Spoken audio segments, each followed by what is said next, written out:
താഴെ പറയുന്നവയിൽ ശരിയായ ജോഡി ഏത്? ഉളിപ്പല്ല് ആഹാരവസ്തുക്കൾ ചവച്ചരയ്ക്കാൻ, കോമ്പല്ല് ആഹാരവസ്തുക്കൾ കടിച്ചു കീറാൻ, ചർവണകം ആഹാരവസ്തുക്കൾ കടിച്ചു മുറിക്കാൻ, അഗ്രചർവണകം ആഹാരവസ്തുക്കൾ കടിച്ചു കീറാൻ.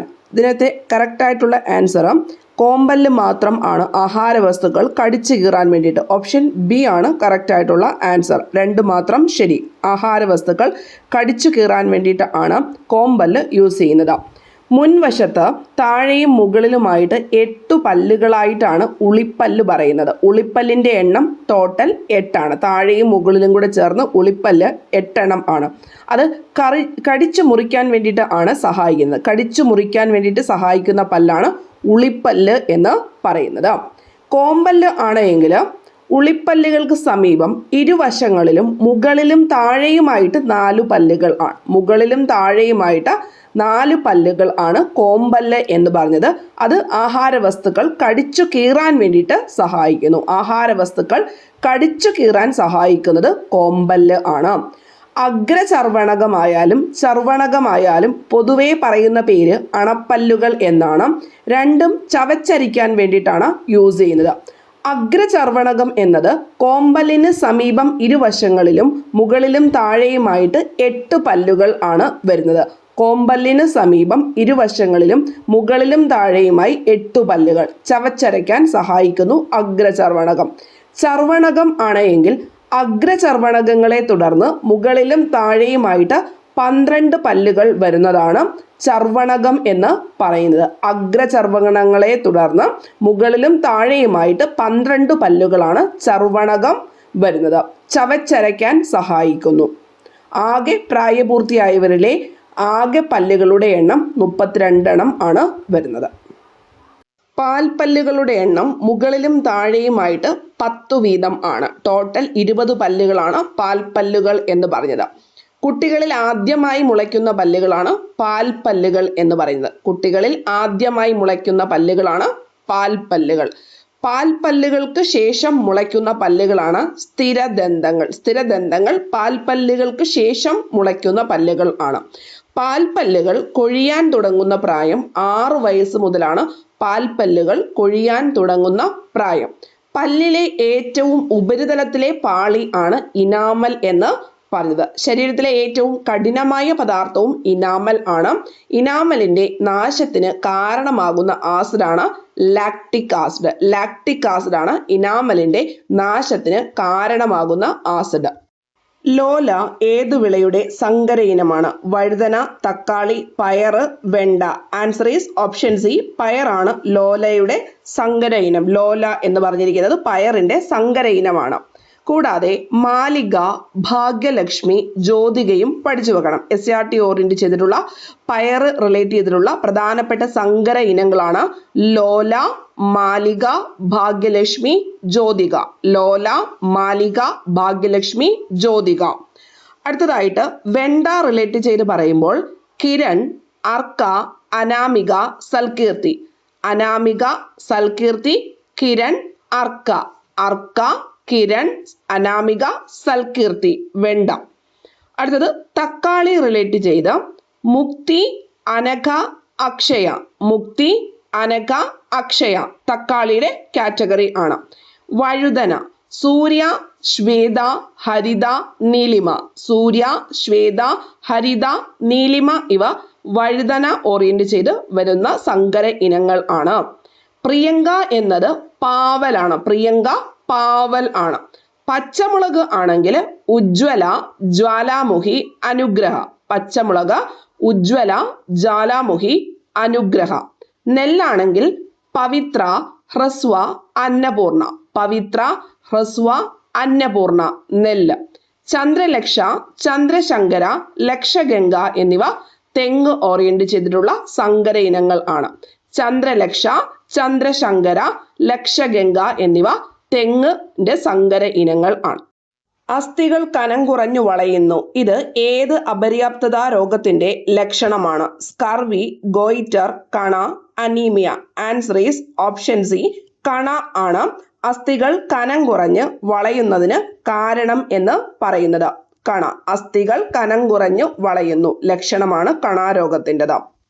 വൈറ്റമിൻ ഡിയുടെ കുറവ് മൂലം ഉണ്ടാകുന്ന രോഗമാണ് കണ. വൈറ്റമിൻ ഡിയുടെ ഡെഫിഷ്യൻസി മൂലം ഉണ്ടാകുന്നതാണ് കണ എന്ന് പറയുന്നത്. വൈറ്റമിൻ സിയുടെ അപര്യാപ്തത മൂലം ഉണ്ടാകുന്ന രോഗം ആണ് സ്കർവി എന്നത്. മോണയില് പഴുപ്പും രക്തസ്രാവവും ആണ് സ്കർവിയുടെ ലക്ഷണം എന്ന് പറയുന്നത്. വൈറ്റമിൻ ബിയുടെ കുറവ് മൂലം ഉണ്ടാകുന്ന രോഗം ആണ് വായ്പുണ്ണ്. വൈറ്റമിൻ ബിയുടെ കുറവ് മൂലം ഉണ്ടാകുന്നതാണ് വായ്പുണ്ണ്. മങ്ങിയ പ്രകാശത്തിൽ കാഴ്ച സാധ്യമാകാത്ത അവസ്ഥയാണ് നിശാന്തത. മങ്ങിയ പ്രകാശത്തിൽ കാഴ്ച സാധ്യമാകാത്ത അവസ്ഥ നിശാന്തത. വൈറ്റമിൻ എയുടെ കുറവ് മൂലം ഉണ്ടാകുന്ന രോഗം ആണ് നിശാന്തത എന്ന് പറയുന്നത്. അനീമിയയുടെ ലക്ഷണം ആണ് രക്തക്കുറവും വിളർച്ചയും. അനീമിയയുടെ ലക്ഷണമാണ് രക്തക്കുറവും വിളർച്ചയും. ശരീരത്തിൽ ഇരുമ്പിന്റെ അളവ് കുറയുന്നത് മൂലം ഉണ്ടാകുന്ന രോഗം ആണ് അനീമിയ. ശരീരത്തിൽ ഇരുമ്പിന്റെ അളവ് കുറയുന്നത് മൂലം ഉണ്ടാകുന്ന രോഗമാണ് അനീമിയ. അയഡിൻ കുറയുന്നത് മൂലം ഉണ്ടാകുന്ന രോഗമാണ് ഗോയിറ്റർ. ഗോയിറ്ററിന്റെ ലക്ഷണം ആണ് തൊണ്ടയില് മുഴ എന്ന് പറയുന്നത്. തലച്ചോറിൽ അടങ്ങിയിരിക്കുന്ന ജലത്തിന്റെ അളവ് എത്ര ശതമാനം? 85% ആണ് തലച്ചോറിൽ അടങ്ങിയിരിക്കുന്ന ജലം. 85%. രക്തത്തിൽ അടങ്ങിയിരിക്കുന്ന ജലം 90%. എല്ലുകളിൽ അടങ്ങിയിരിക്കുന്ന ജലം 25%. എല്ലുകളിൽ അടങ്ങിയിരിക്കുന്ന ജലത്തിന്റെ അളവ് 25% ആണ്. പ്രതിദിനം നമ്മുടെ ശരീരത്തിൽ നിന്നും നഷ്ടപ്പെടുന്ന ജലത്തിന്റെ അളവ് 2.5 ലിറ്റർ ആണ്. നമ്മളുടെ ശരീരത്തിൽ നിന്നും നഷ്ടപ്പെടുന്ന ജലത്തിന്റെ അളവ് 2.5 ലിറ്റർ. പോഷകങ്ങളുടെ അപര്യാപ്തത ശരീര വളർച്ച മുരടിക്കുന്നതിനും പലതരം രോഗങ്ങൾ ഉണ്ടാകുന്നതിനും കാരണമാകുന്നു. ഇത്തരം രോഗങ്ങൾ അറിയപ്പെടുന്ന പേരാണ് പോഷക അപര്യാപ്തത രോഗങ്ങൾ. പോഷക അപര്യാപ്തത രോഗങ്ങൾ എന്നത് പോഷകങ്ങളുടെ അപര്യാപ്തത മൂലം ഉണ്ടാകുന്ന രോഗങ്ങൾ ആണ്. വൈറ്റമിൻ എ ധാരാളമായി അടങ്ങിയിരിക്കുന്നവയാണ് ക്യാരറ്റ്, ചീര, കരൾ, പയറില, ചേമ്പില, മുരിങ്ങയില, പാൽ ഉൽപ്പന്നങ്ങൾ. ഇവയിലെല്ലാം വൈറ്റമിൻ എ ധാരാളമായി അടങ്ങിയിരിക്കുന്നു. കണ്ണ്, ത്വക്ക്, മുടി എന്നിവയുടെ ആരോഗ്യത്തിന് ആവശ്യമായ വൈറ്റമിൻ ആണ് വൈറ്റമിൻ എ എന്ന് പറഞ്ഞത്. കണ്ണ്, ത്വക്ക്, മുടി എന്നിവയുടെ ആരോഗ്യത്തിന് ആവശ്യമായ വൈറ്റമിൻ എ ആണ്. എല്ലുകളുടെയും പല്ലുകളുടെയും ആരോഗ്യത്തിന് വൈറ്റമിൻ ഡി ആവശ്യമാണ്. കാൽസ്യം, ഫോസ്ഫറസ് എന്നിവയുടെ ആഗിരണത്തിന് ആവശ്യമായ വൈറ്റമിനും വൈറ്റമിൻ ഡി ആണ്. കാൽസ്യം, ഫോസ്ഫറസ് എന്നിവയുടെ ആഗിരണത്തിന് ആവശ്യമായ വൈറ്റമിൻ ഡി ആണ്. സൂര്യപ്രകാശം ഏൽക്കുമ്പോൾ ശരീരത്തിൽ നിർമ്മിക്കപ്പെടുന്നതും വൈറ്റമിൻ ഡി ആണ്. ധാന്യങ്ങൾ, പ്രോട്ടീൻ എന്നിവ ശരീരത്തിൽ പ്രയോജനപ്പെടുത്തൽ, ചുവന്ന രക്താണുക്കളുടെ നിർമ്മാണം, ത്വക്കിന്റെ ആരോഗ്യം എന്നിവയ്ക്ക് ആവശ്യമായ വിറ്റാമിൻ ആണ് വിറ്റാമിൻ ബി എന്നത്. ധാന്യങ്ങൾ, പ്രോട്ടീൻ എന്നിവ ശരീരത്തിൽ പ്രയോജനപ്പെടുത്തൽ, ചുവന്ന രക്താണുക്കളുടെ നിർമ്മാണം, ത്വക്കിന്റെ ആരോഗ്യം എന്നിവയ്ക്ക് ആവശ്യമായ വൈറ്റമിൻ ബി ആണ്. ഇത് ധാരാളമായിട്ട് അടങ്ങിയിരിക്കുന്നത് ധാന്യങ്ങളുടെ തവിട്, മുട്ട, പാൽ, ചേമ്പില എന്നിവയിൽ വൈറ്റമിൻ ബി ധാരാളമായി അടങ്ങിയിരിക്കുന്നു. ധാന്യങ്ങളുടെ തവിട്, മുട്ട, പാൽ, ചേമ്പില എന്നിവയിൽ വൈറ്റമിൻ ബി അടങ്ങിയിരിക്കുന്നുണ്ട്. സി ആണ് എങ്കിൽ ത്വക്ക്, പല്ല്, മോണ, രക്തകോശങ്ങൾ എന്നിവയുടെ ആരോഗ്യത്തിന് ആവശ്യമാണ് വൈറ്റമിൻ സി. വൈറ്റമിൻ സി പഴങ്ങള്, നെല്ലിക്ക, മുരിങ്ങയില, പപ്പായ എന്നിവയിൽ നിന്ന് ലഭിക്കുന്നുണ്ട്. പഴങ്ങൾ, നെല്ലിക്ക, മുരിങ്ങയില, പപ്പായ എന്നിവയിൽ നിന്ന് വൈറ്റമിൻ സി ലഭിക്കുന്നുണ്ട്. മുറിവുണ്ടാകുമ്പോൾ രക്തം കട്ട പിടിക്കാൻ സഹായിക്കുന്നു വൈറ്റമിൻ കെ ആണ്. വൈറ്റമിൻ കെ ധാരാളമായിട്ട് അടങ്ങിയിരിക്കുന്നത് ക്യാബേജ്, ചീര, കോളിഫ്ലവർ എന്നിവയിലാണ്. ക്യാബേജ്, ചീര, കോളിഫ്ലവർ എന്നിവയിലാണ് വൈറ്റമിൻ കെ ധാരാളമായിട്ട് ഉള്ളത്.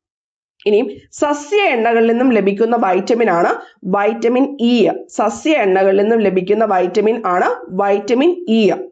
നാഡികളുടെയും ചുവന്ന രക്താണുക്കളുടെയും ആരോഗ്യത്തിനും ആവശ്യകരമായ വൈറ്റമിൻ ആണ് വൈറ്റമിൻ ഇ. നാഡികളുടെയും ചുവന്ന രക്താണുക്കളുടെയും ആരോഗ്യത്തിന് ആവശ്യകരമായ വൈറ്റമിൻ ഇ ആണ്.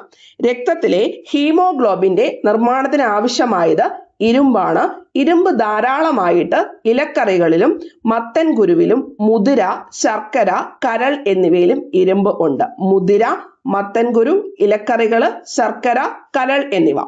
എല്ലുകളുടെയും പല്ലുകളുടെയും നിർമ്മാണത്തിനും പേശികളുടെയും നാഡികളുടെയും പ്രവർത്തനത്തിനും ആവശ്യമായ ധാതു ലവണം ആണ് കാൽസ്യവും ഫോസ്ഫറസും. കാൽസ്യവും ഫോസ്ഫറസും എല്ലിന്റെയും പല്ലിന്റെയും പേശികളുടെയും നാഡികളുടെയും എല്ലാ പ്രവർത്തനത്തിനും ആവശ്യമാണ്. കാൽസ്യം, ഫോസ്ഫറസ് എന്നിവ ധാരാളമായിട്ട് അടങ്ങിയിരിക്കുന്നത് ഏത്തപ്പഴം, മരച്ചീനി, ചേന, ഇലക്കറികൾ, പാൽ ഉൽപ്പന്നങ്ങൾ എന്നിവയിലാണ്. ഏത്തപ്പഴം, മരച്ചീനി, ചേന, ഇലക്കറികൾ, പാൽ ഉൽപ്പന്നങ്ങൾ എന്നിവയിൽ കാൽസ്യം, ഫോസ്ഫറസ് എന്നീ ധാതു ലവണങ്ങൾ ധാരാളമായി അടങ്ങിയിരിക്കുന്നു.